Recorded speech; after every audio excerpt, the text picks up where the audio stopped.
yolumuz. Yıllar önce çok bozuk bir şekildeydi.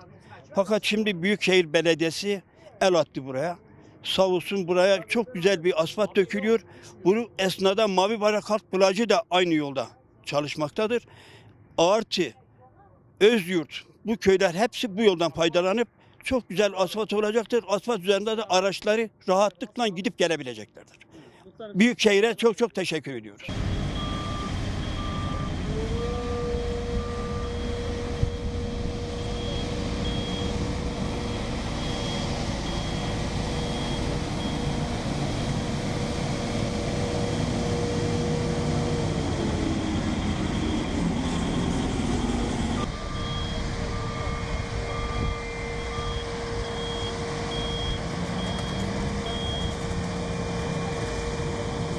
Yani ben her sene geldiğimde çok sıkıntı yaşıyorduk önceden. Yollar gerçekten Türkiye'ye yakışmayacak şeydeydi.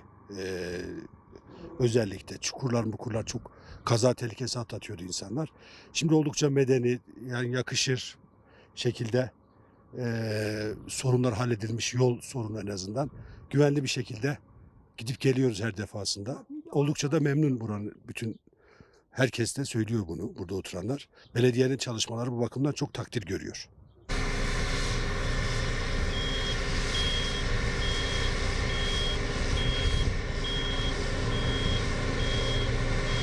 Eskiden yollar pek berbattı. İyi değildi yani.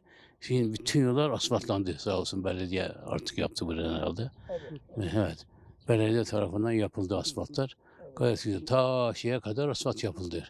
İlerideki sitelere kadar asfalt yapıldı. Yollar gayet güzel. Hatta Van'dan ta buraya kadar bütün asfalt her taraf. Gayet güzeldi.